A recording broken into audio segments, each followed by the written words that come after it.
This is Alan Ball. Hi, this is Audrey Fisher. This is Jim Perry. Hi, this is Kristen Bauer. Hi, this is Alexander Skarsgard. This is Nelson Ellis. Hi, this is Johnny Neal. This is Rael Tucker. Hi, this is Lindsay Pulsifer. Hi, this is Ryan Quanton from True-Blood. Hello, this is Theo Alexander. Hey, this is Lauren Bowles. Hi, this is David Tishman. This is Chase Everett. Hello, this is Janina Gavankar. This is James Frame. Hi, this is Courtney Ford, and you're listening to True Blood Radio.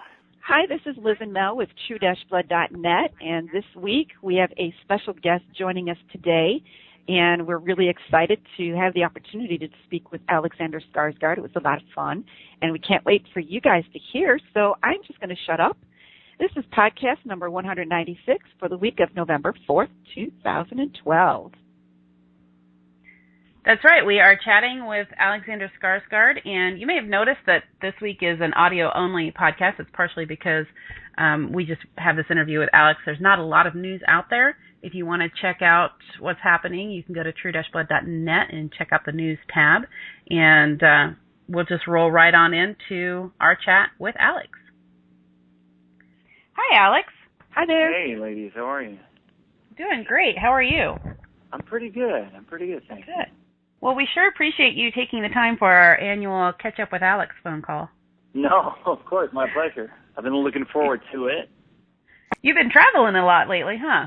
Yes, it's been pretty hectic since I wrapped it up in Vancouver. It was very kind of an interesting contrast because I was up there for 2 months in a bomb shelter where I basically didn't see daylight for 2 months, and I was on this horrible diet because I had to lose weight, so I had no energy at all, and it was pretty intense. But then when I wrapped that, I went on this tour. So I went to L.A., New York, Berlin, Rome, London, Stockholm, Barcelona, back to Stockholm, up to northern Sweden, and then back to L.A. in about 3 weeks. So it was pretty crazy. Wow. Holy cow. Sheesh. Yeah. So basically you have no idea what time it is. No, it's been pretty crazy. But I've been back for a week now, which has been really nice. Are you getting a chance to rest now? A little bit. Yeah. I came back for a job, so I worked for 5 days here, but then I've had 4 days off now, which has been like my first 4 days in a couple of months. It's been really, really nice. Yeah. Can you tell us what you're working on, or is it still under wraps? No, well, I've been working on like, it's been basically, and that's the stuff I did in Europe as well. It's been PR, like interviews and festivals and stuff like that. So the business of being Alexander Skarsgard. Yeah. Yeah. The kind of the stuff you have to do in between jobs when you're not on set. Yeah. You have to travel around and promote the movies or the show. Or It's been a lot of fun. It's been a very it's been intense and a very hectic month, but I've been to amazing places with really great people. Like I went to Rome to this film festival or television festival down there with HBO, and Valentina was there, and Kristen Bauer was there, and her husband, and the HBO people that take care of all the international press are awesome. So it didn't really, even though we did a lot of press, it felt more like a vacation than work because you're down there with your best friends in an amazing city, So I had a really good time. We saw some photos and videos from that. It looked like the fans were just ecstatic to get a chance to see you. Yeah, it's always kind of weird when you go to a place. I've been to Italy before, but not since the show started there. So it's always interesting when you go to a place and where you don't know if the show is. I didn't even know it was on in Italy, and let alone how popular it was. So it's always kind of shocking when you go somewhere and you're like, last time I was there, no one knew who I was, and then you go now, and it was pretty intense, and it seems like the show has a very big fan base out there. Awesome. Yeah, it was great. Yay! Yay, Italians. Liz is half Italian, so it was so much fun. Yeah. Let's talk True Blood Season 5 a little bit. I know it's been a while for you since you guys wrapped way back in July. Yeah. But at the end of the season, we run a fan survey, just kind of to get people's ideas of the season as a whole, of course we talk about it episode by episode and we speculate and, we have a lot of fun about that. But afterwards we kind of want to say, what was your opinion of different things, the big picture? Uh-huh. And pretty much any time Eric is an option, he wins the poll. Oh, really? So, yeah. So I just wanted to talk with you. We wanted to talk with you a little bit about that. That fans loved the Eric and Pam backstory. That was their favorite season 5. That was their favorite season 5 storyline, I think. Oh, really? Just getting to check that out. Yeah. Oh, I'm so glad to hear that. That really means a lot. Because I've said that before. I adore Kristen, and I love not only working with her because she's, she's a sister to me now. Like, we worked together for 5 years, and I love her so much. But also, I love working on that. I love the relationship. I love Eric, Pam. I've always been a huge fan of that storyline. So. And it's been, like this and last season, we haven't worked that much together. So I was so excited when this came up, this little flashback, and first of all, working with her again and having a couple of great scenes, just the two of us, and then just learning a little bit more about their relationship I thought that was great. I really enjoyed that so much, because like I said, I think to me that's kind of. I mean, it clearly is one of the most important relationships in Eric's life. Mm-hmm. Beautifully done. The writing, the acting, even the costumes, all of it was just so easy to make the emotional connection. I'm really glad to hear that, and I didn't know how. I'm very happy to hear that the fans responded to that, because I know it means a lot to both me and Kristen, because we were both so excited about that. And we'll see in season 6. I hope we'll have more fun flashbacks with Pam and Eric. Mm-hmm. It was a neat nod to kind of a wink at the Jack the Ripper story, which is what struck me. I thought it was pretty interesting that they went that way with that. Yes, definitely. It was definitely that. I'd like to see, for next season, I'd love to see a trio of Eric, Pam, and Tara, go on kick-ass mode. Wouldn't that be awesome? Yeah. That would be awesome. Christina is so lovely to work with as well, so I'd love to do that. One happy family. Exactly. Very, very happy, just like an average family. I'm a grandpa now. Can you believe that? I love that. Crazy, yeah. That was actually one of my favorite lines from the season, was when Pam introduced you to your granddaughter. Yeah. Yeah. Okay. Yeah. Another question we ask is, which season 5 character arc did fans like the most? And I have to admit, and we actually got a lot of flack for this because we were so puzzled by the results, but Eric ran away with it. 61% of people said that Eric's character arc for season 5 was their favorite. Oh, and yeah, and I think we were so focused on what was going on with Bill. Yeah. And then back in Bantam with Sookie, that this just kind of, it really took us by surprise. I mean, we said, hey, tell us what you're talking about. And they, once they got done being mad at us, they were very, several of them said, we felt like we saw the real Eric kind of emerge, and it flipped, by the end of the season, it flipped from Bill kind of being this authority figure, savior, kind of the good guy, to Eric sort of taking on that role. Yeah. Again, I'm very happy to hear that, because it was in a way it was a little it was tricky for a kind of a tricky situation, because Bill's arc was very clear. Mm-hmm. And where they wanted him to go was very clear, when in having him kind of turn to the dark side, mm-hmm. which I think was a great idea, because he's such a Southern gentleman that it's kind of fun. It would have been more of an obvious choice to have Eric go there, but mm-hmm. I do think it was a great choice to have Bill go there, because it's more of a stretch for him as a character, and but it also left it, because they're always side by side, it it was very important to me that when Bill goes there into that darkness, of course Eric needs to kind of counterbalance that. But my job and something I talked a lot to the writers about and Alan about was we still have to remember who Eric is, because it could easily become like you focus on Bill's journey to the dark side, and then Eric, to counterbalance that, becomes too soft or too nice or too like concerned with saving humanity. And to me, it was important to find a balance where a counterbalance to Bill, but at the same time, he's still Eric. He's not going to cry himself to sleep every night over every single human, life lost.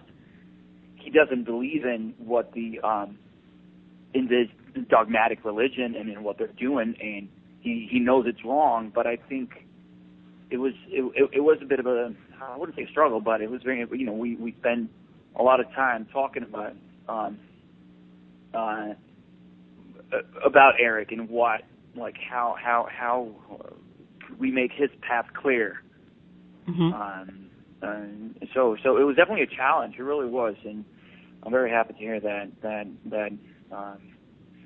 people responded to it, because we worked really hard on it. Yeah, it was subtle, but once people said this is what we're basing that on, we were able to really see so much more richness in the Eric storyline, which is one of the great things about this show, that you can go back and watch it over and over, and there's just layers and layers. Oh yeah. Thank you. That really means a lot. Like I said, it was something that wasn't easy to find, because there were points where I felt that Eric got too soft to counterbalance Bill. Like I said, because they're together the whole season.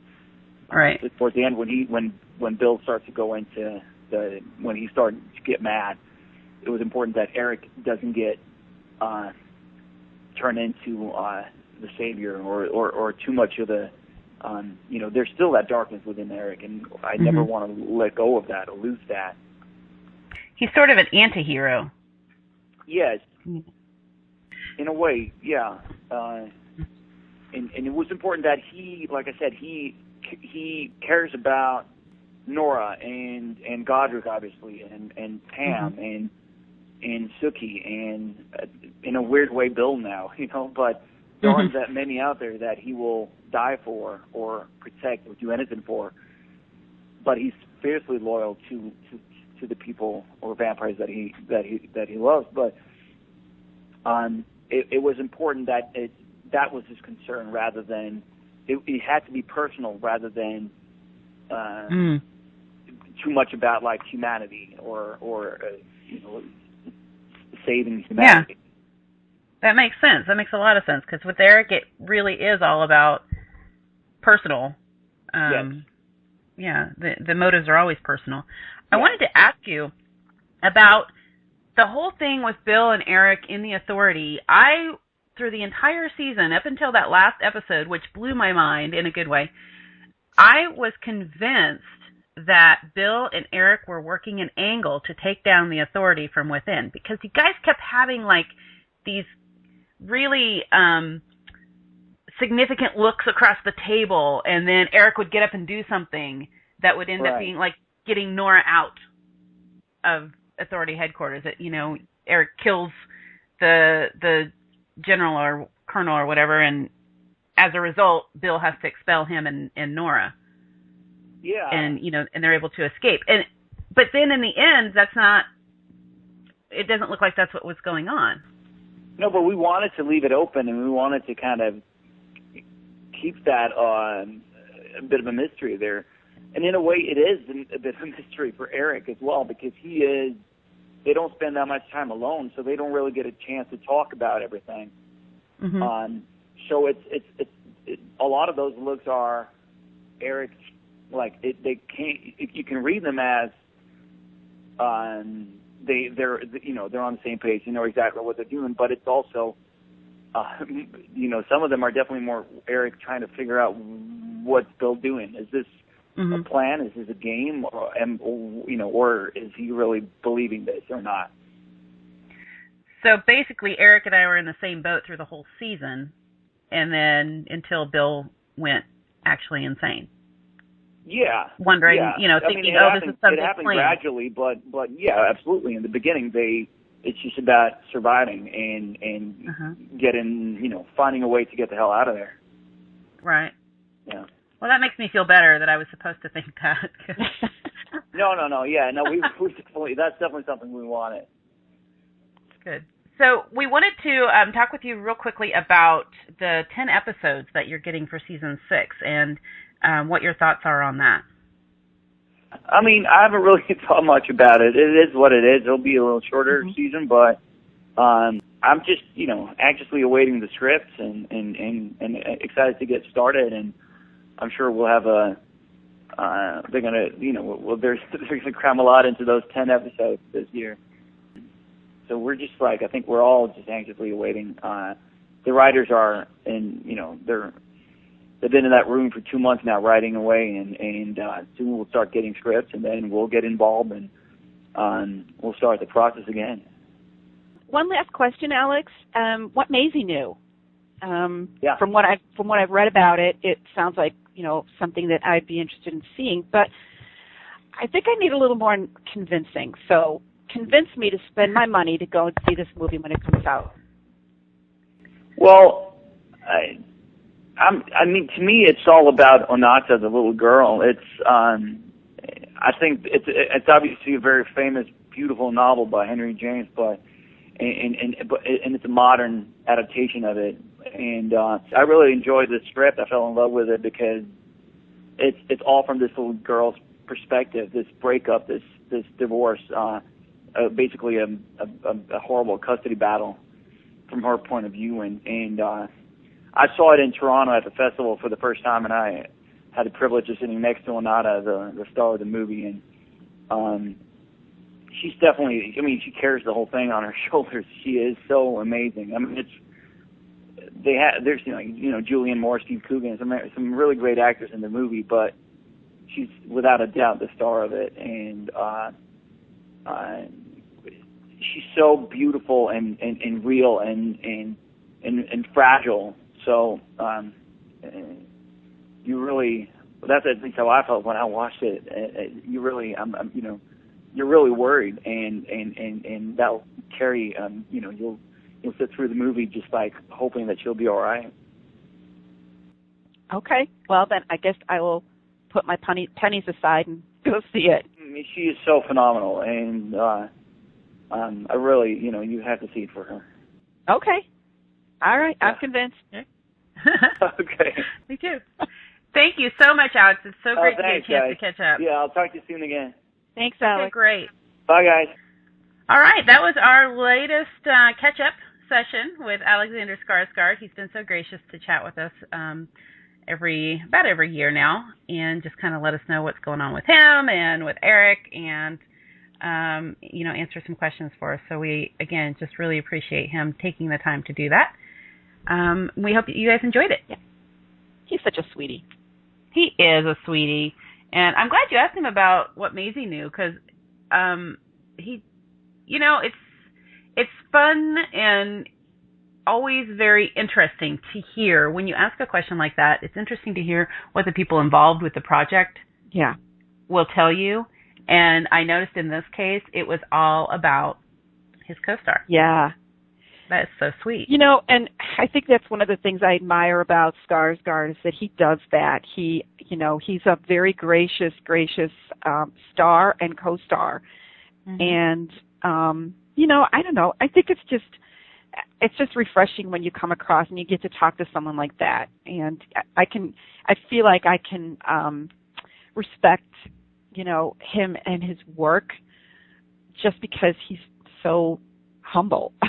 Mm-hmm. Yeah, he's very generous about the other people that he's working with, and yeah. I love that. He just lets everybody else toot the Alexander Skarsgard horn, and he just goes about his business.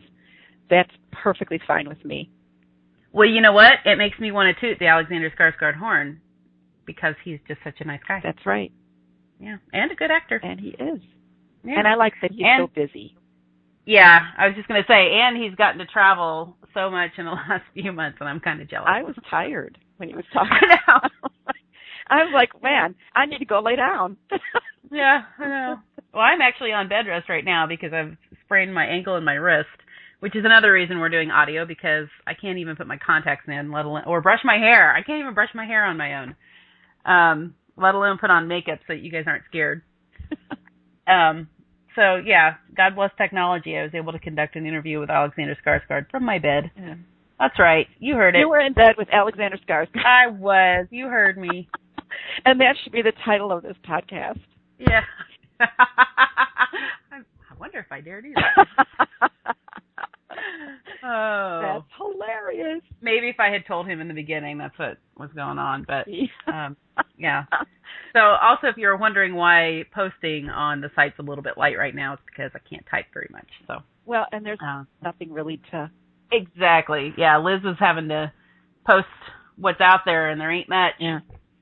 But you do have a new series going on, the Where Do I Know You From? Yes. Mm-hmm. So far, we've had Christopher Heyerdahl, and we've had, who was the first? The one who played Sweetie. Who played Sweetie.